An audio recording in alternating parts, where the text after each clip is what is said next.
Hello and welcome back to another episode of Everybody Hates Your Brand, the marketing podcast with no discernible release timetable. In this one, we talk to Mark Sage. Mark is a writer and strategist who explores the psychology behind loyalty and how brands can earn it. He's got bags of practical experience in multiple markets, having worked on Nectar in the UK and Yuu Rewards in Hong Kong, from where he joined us today. So, I hope you enjoy two loyalty nerds talking to each other for the next 30 minutes or so.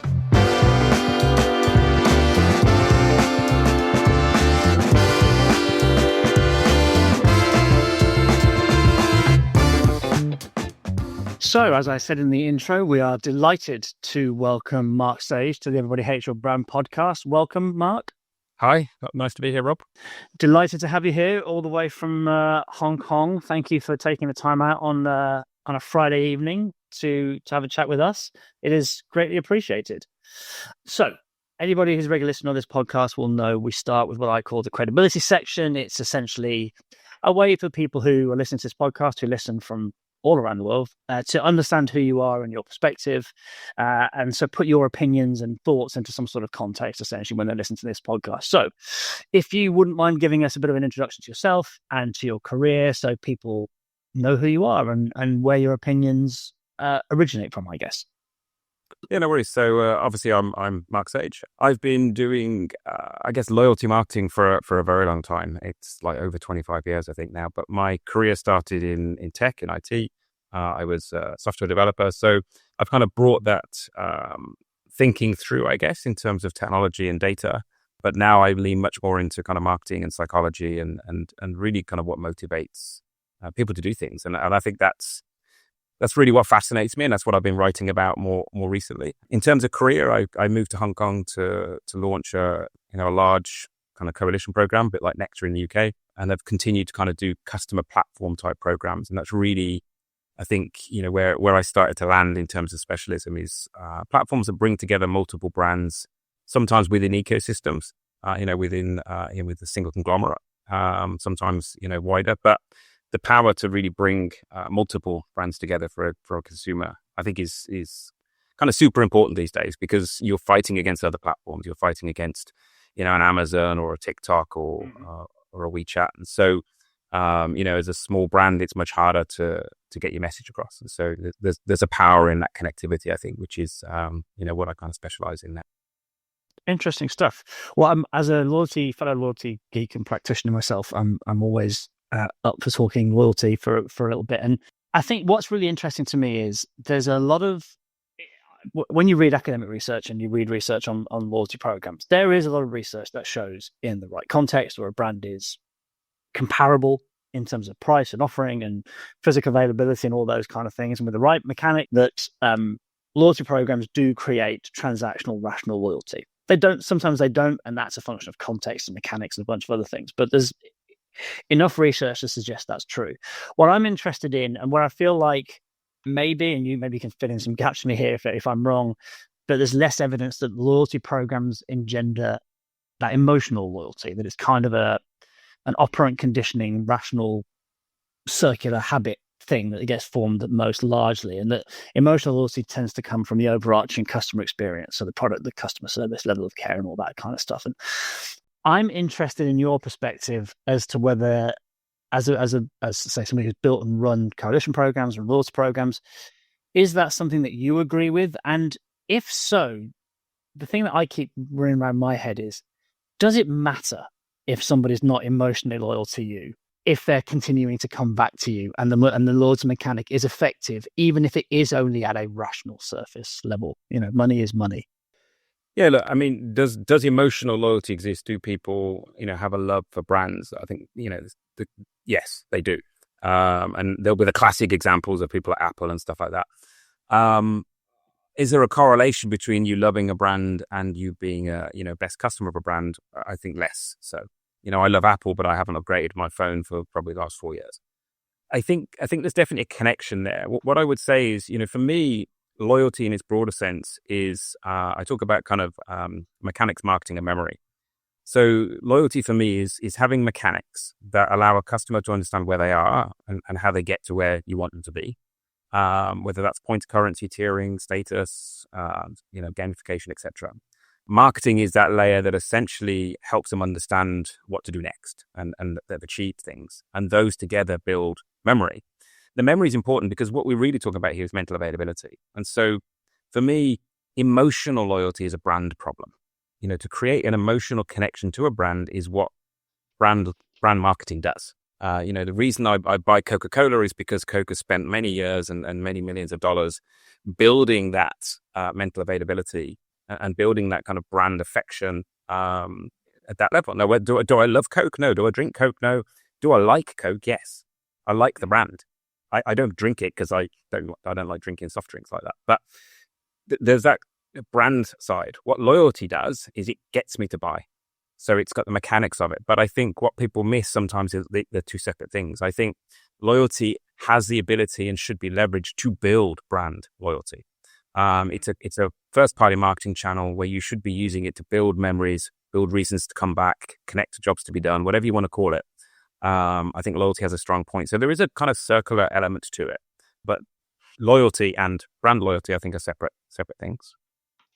I think I can completely agree with that. And I think you're right about the brand element. I also think the element of to go old school 4Ps model, the product and is that any good and all that kind of stuff. Yeah, I've worked on things where it's like, how can we create emotional loyalty? It's like, well, make your products better and put it in more places and have your customer service better and all that kind of stuff. But you're right. I think what's interesting is the connection between what a loyalty program can give you and the outputs of a loyalty program, like a bunch of customer data, and how that can kind of be taken forward to improve the customer experience. And I think, leading on to the next question, one of the things that I think is mischaracterized in relation to loyalty programs is that most when they think about loyalty programs, they just think about somebody staying loyal, the likelihood that somebody's going to choose you again for the next, you're hopefully nudging that probability higher that somebody's going to choose you again for the next time round. But there are lots of ways to generate value from loyalty programs. You've just talked about one there in terms of using data to improve customer experience. Airlines make billions of dollars selling their miles wholesale. A game, which is a video game reseller, used to work with suppliers. What are the positive contributions you think loyalty can make that marketers don't think of first? Because I have experience working finance people who just think of it as like a margin destroyer. So what's your perspective in that world in terms of the additional value of a loyalty program? Yeah, look, at a basic level, a loyalty program should cover its cost. You should not be running a loyalty program, I don't think, that isn't giving you value. So before you look at ancillary monetization, whatever it might be, the loyalty program itself should give you a lift, and you should be able to measure that lift, because for it to work, you have to create engagement. And actually, your monetization will fail if you don't create engagement, because you don't have the eyeballs, you don't have the impressions. And so you can sell data, but you'll run out of road very quickly if there's no engagement behind that data, because you're selling impressions that don't exist. So first of all, your loyalty program does generate value and you need to measure it. But to your point about where does the additional value come from? Lots of it. I mean, retail media is a classic one. If you're in the right kind of industry, you can sell, advertising space. If you're a grocer, it could be for brands that you're stocking, but, endemic, non-endemic brands, retail media is a good place to be. Affiliate income, whether it's adding on insurance or financial services like credit cards, etc. The ability to generate that additional value. And then, as I said earlier about customer platforms, I think the ability to connect together with other brands can be quite interesting. Coalition as a model, I think a lot of people think, it's had its day, back in the kind of Air Miles and Nectar days and when these big schemes launched. But you think back, they were plastic card, they were, pretty much above the line and physical retail. These modern programs are much more like a platform app. And so your ability to join together, the data that I see when I see platforms, you always outperform, whether it was like Homebase going into Nectar, or indeed, with the program I had in Hong Kong, the pharmacy chain coming into the Yuu program in Hong Kong, every time they do better. Every time they get better penetration, they get better sales, overall lift in cross-brand usage. There's a lot of power in joining up with other brands to create that ecosystem. So the ecosystem play, whether it's a loose ecosystem or a tight ecosystem, I think is a big part of the mix as well.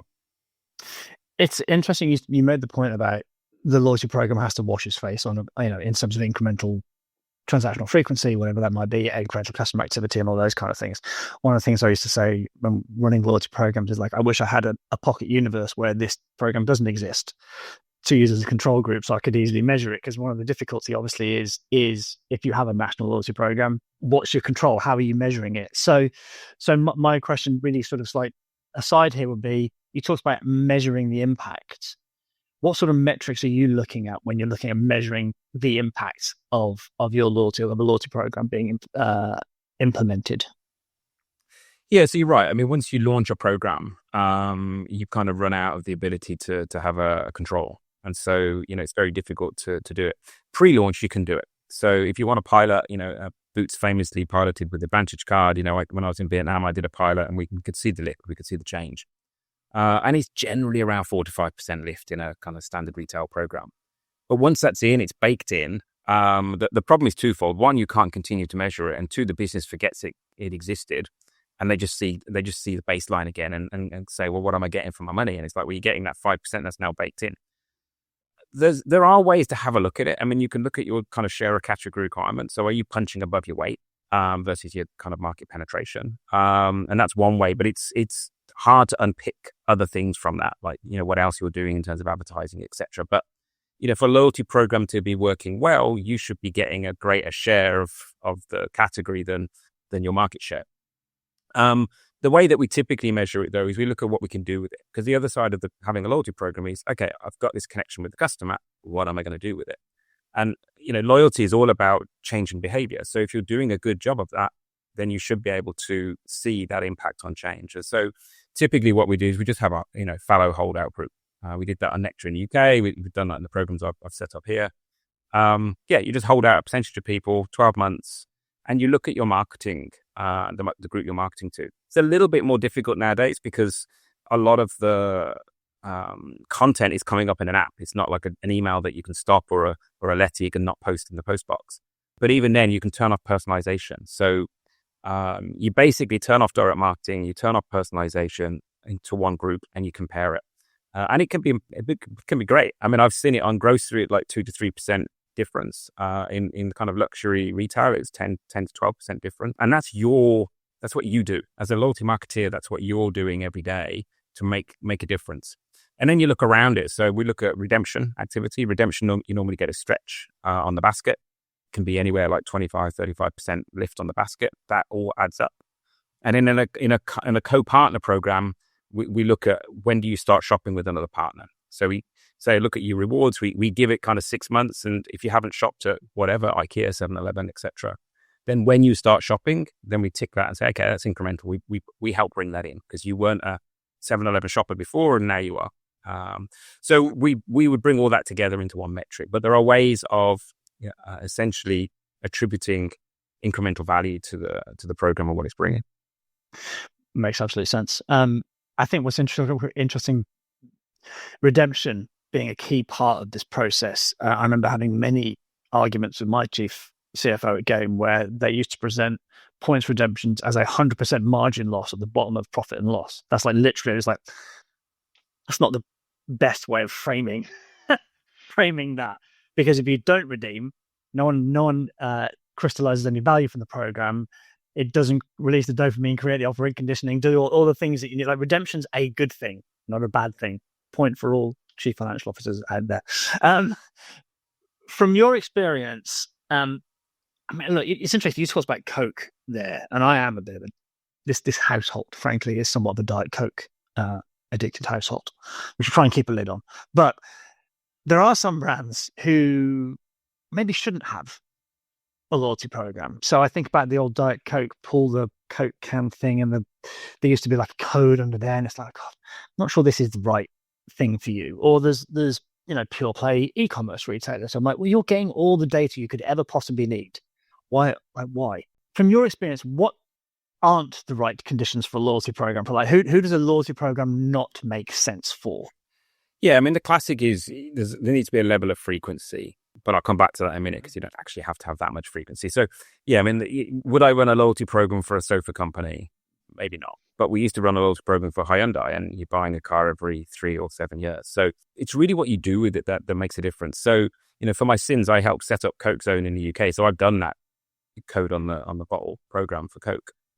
When you look at the stats, it wasn't a loyalty program in the sense that, is the person that joined still putting codes in 2 years later? No, they're not. They're pretty much 90% are gone within 90 days. So you don't get that level of loyalty from a usage point of view, but that's not what it's about. What you're trying to do is to understand who is your buyer, and then you bring them in and out. So in the CPG world, the aim is to get to know the customer and to use more sales promotion type mechanics to dial up and dial down, and to keep reconnecting with the brand. But you're not going to get somebody to put a code in on every bottle that they drink for the next 5 years.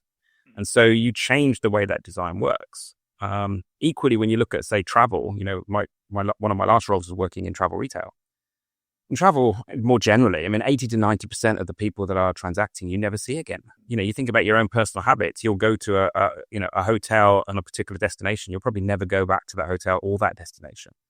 You might fly an airline and then you'll change airline where you go when you go somewhere else. And so at the lower level, if it's not like business travel where you're in a frequent flyer program, you're not tied in. So in travel, retail, or travel more generally, 80% of your customers that you don't see, but actually the 20% you do see are a sizable chunk of your revenue. They're like, 30 to 50% of your revenue can be coming from, that repeat group.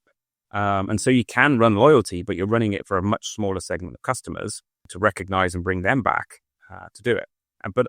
But on the flip side, and this ties into kind of some of the kind of Byron Sharp thinking, that 80% is your light buyer. They're a connected source. If they've joined your program, they've told you who they are, they've got some kind of brand affinity. They're an ability to continue to build brand messaging with them, because some of that 80% is going to come back. And so, now you'd have to pay to talk to them. So if you look at it as a light buyer acquisition program as much as a heavy buyer, protect and retain program, the world is very different. That's a really interesting perspective on it. I think the idea of, the whole 95-5, you're in market 5% of the time, you're not in 95% of the time. And using CRM to help bridge that, when you're not in market. I'm working at the moment with a sort of breakdown cover insurance company. So you can only think about you when they need you at that immediate time. How do you provide value through the rest of the time? I think is also a really interesting perspective. So in terms of mechanics and when it works and when it doesn't work, what do you think are the biggest, or in your experience, or maybe you've made some of these mistakes, I don't know, what are the biggest mistakes you see brands make when planning and launching a program? The main one is around CRM journeys. I think the challenge is everybody does a standard journeys, like the nursery journey, the welcome, all that kind of stuff. And so they think about it through, and they build the overall lifetime of the customer. It's like, okay, they bring them in, they do this, etc., and then they churn, and then they lapse, and then we stop talking to them. And so they build this kind of hard journey, and they deploy. And that's just like the basic foundational level. You have to have those kind of CRM comms in, because if you join a program, you got to say welcome to the program. You do that and then you park it. The next level is where you do the real work, because the real work is, what are you doing on top of that to identify the customers that you want to change behaviors with. And on that one, you make a lot of mistakes. You think, okay, maybe I can bring some customers back. So you try it and you work out that nobody responds, or you do an offer. I've done campaigns where we had amazing response, but by the time we did it, we got down to like segments of 30 people. The cost of doing the work to get the mailing out didn't give the result of the actual uplift overall. So there's a real balance. And this is one of the bigger arguments. You see this argument more in kind of performance marketing areas than loyalty marketing, but it's a real thing where you're basically, marketing to your own customers. You're marketing to sales you were going to get anyway. And so in a sense, the more intelligent it is, the more it's able to pinpoint the customer's going to buy, the more you basically just discounted a sale you were going to get. And you get a little bit of that in loyalty as well, that you can always be too clever. So you want to be relevant, but actually mass, I think, is just as important as targeted. And coming back to the point earlier, you want to keep the brand alive with them. You want to give them reasons to come back. So, yes, I haven't seen you for a while, but it doesn't mean that you're dead to me, which is how CRM used to work. You do your kind of lapsing, churn, never going to talk to you, or I'll send you like a happy birthday once a year. And actually, no, just keep talking to them. But now you've got to change the message, because if I haven't come back to you for 6 months, don't tell me what's in store tomorrow if I come tomorrow, because I'm not in that I'm not in that space. You've got to give me a reason to come tomorrow or come next week. So your messaging becomes more brand the longer the cycle from purchase. But if you've got somebody that's coming in 2.5 times a week, then yeah, talk to them about the promotion that's happening tomorrow, because you're trying to reduce the gap in purchasing. So yeah, there's a long way of saying that I think people think they've done CRM when they've done the basic journeys, and it's like that's just a starting point. Yeah, and I think you make a really interesting point about the marginal benefit of increasing personalization and the cost and the time and the complexity involved in doing that gets to a point where it's like, Christ, but this is just weird. This is just not worth it. Either we're disappearing up our own arse, or like the value, you said, the value just isn't there. And I also think the more you personalize, the more chance you have of getting it wrong to a degree. And then bad personalization is just a nightmare. So I think there's definitely a happy balance in there. So I think that's a really interesting point. One of the things that I talk about a lot in terms of what I think is a mistake is I talk about loyalty program body language, which essentially just means how important does the loyalty program seem to the organization that's running it?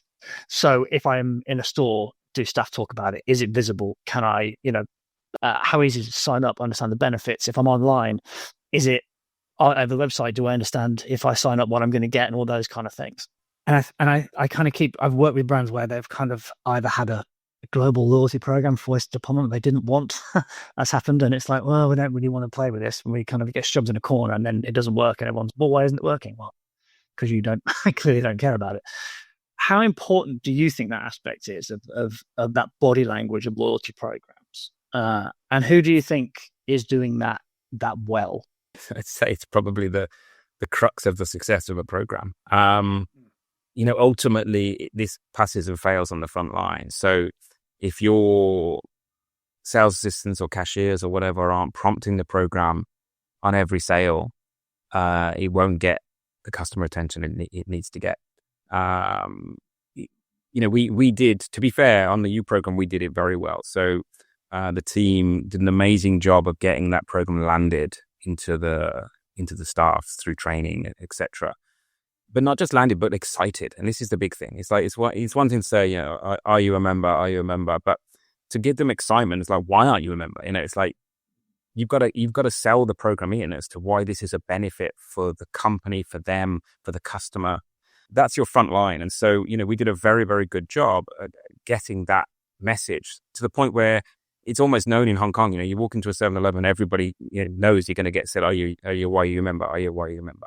It's just part of the messaging. And I think that's where it passes and fails. But to your broader point, if the business is not behind the program, if it does not have almost board visibility and being talked about, then there's a challenge there, because, many organizations are product centric, and loyalty allows you to be customer centric. And it's not that you're suddenly going to pivot the organization to be customer centric, but you need some of that lens in there. And Tesco do it very well. I saw a podcast a couple of months ago with Tim Mason on it, where he was talking about, what Tesco are doing now. Their store managers are looking at the customer missions. They've done the analysis to work out why people are shopping, and they're looking at their share of customer missions. That's kind of how it needs to work. The loyalty data needs to be operationally part of how you operate your business. So it's like, why have we got to drop in this share of mission, whatever that mission is, at lunchtime, whatever. That they need to understand that it's also giving them something more. It's not just about giving the customer some value. And when someone like Tesco have it embedded in the organization, which is why they've had it for 30 years, because they've always had it embedded in the organization. I think, that they've always had that customer lens driving the business. Yeah, 100% agree with that. And I think you've rung a few sort of historical alarm bells in my brain of working with retail, and we now know these customers, but actually, and retailers look at SKU multiplied by price equals revenue, and actually no, it's a customer multiplied by transactions. You know what I mean? Like the idea of a customer centric KPIs rather than product centric KPIs, and that's an interesting battle, because people still buy product. You still have to buy pallets of product. So it's how do you connect the two things? And I think what Tesco are doing, absolutely right, connecting the data through to the store, I think is really interesting. Loyalty programs come in a million different shapes and sizes. So whether and I do class something like Amazon Prime or slightly more niche, but the Rafa Cycling Club, which is, outside exercise is horrendous as far as I'm concerned, but the Rafa Cycling Club is a very impressive program.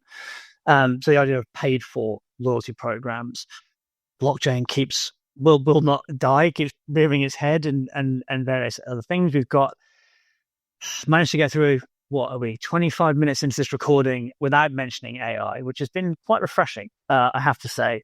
But the idea of AI promising to sort of supercharge both the mechanics, so like individualized rewards at scale, and then the data we talked about, how can you create amazing CRM?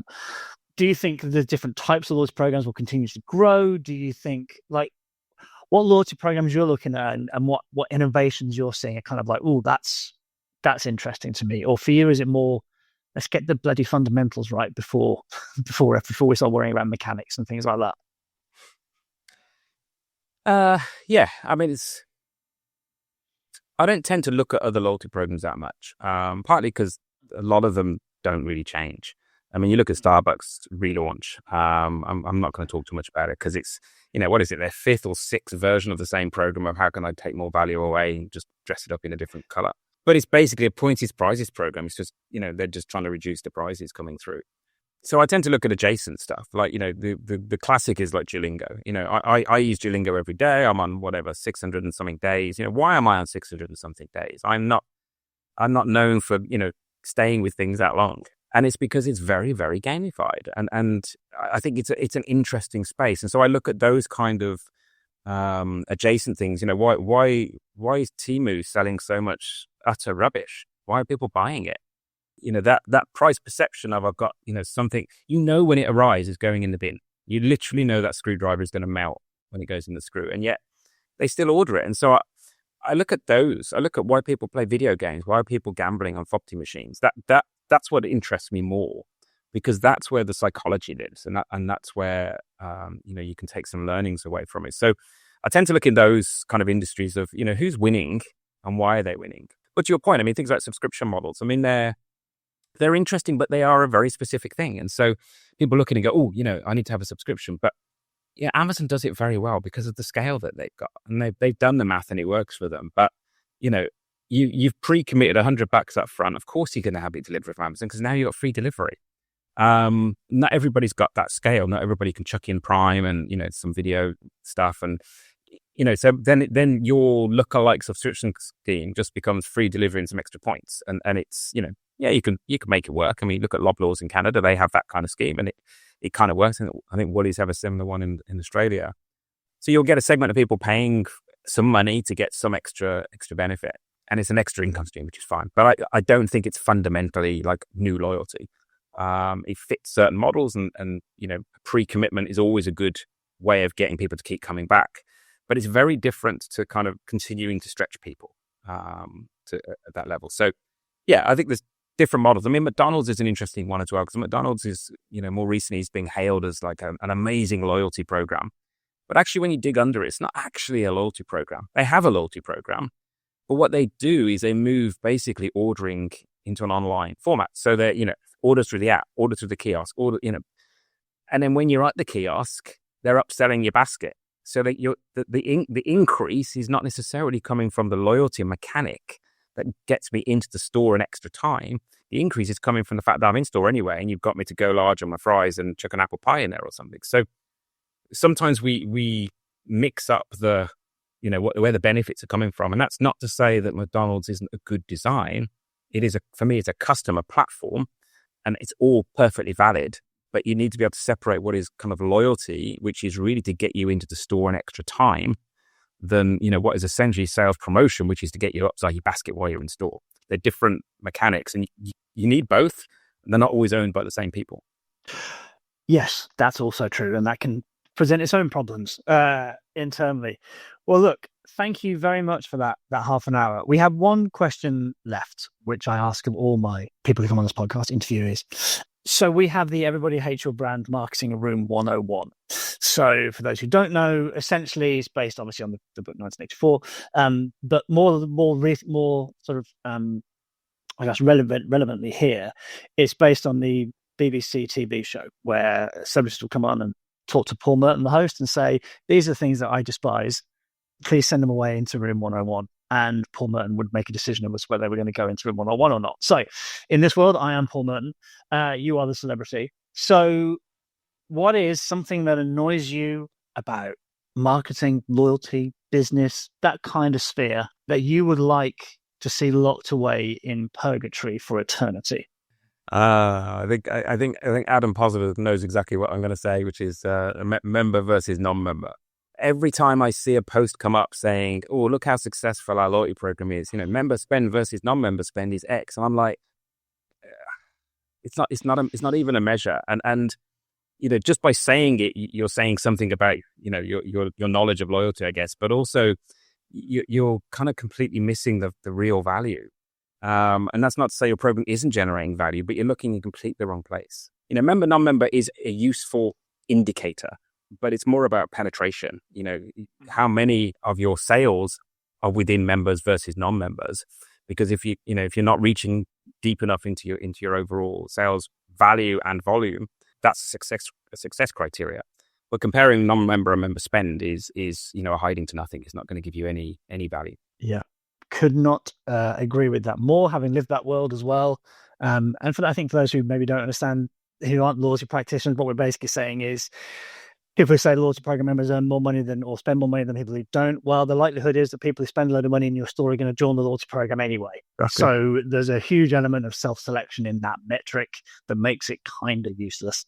So completely yes, because I've lived that situation. 100% going into room 101. And as I said before, I've done this multiple times now. Nothing's not got in.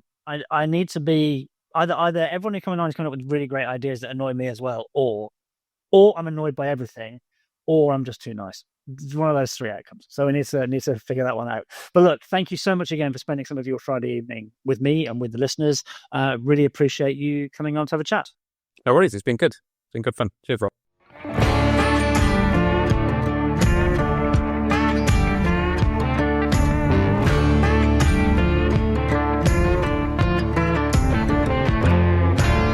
Well, I hope you enjoyed that stroll around loyalty programs. The next episode will be out as soon as I can make it happen. Until then, please take great care and be vigilant out there.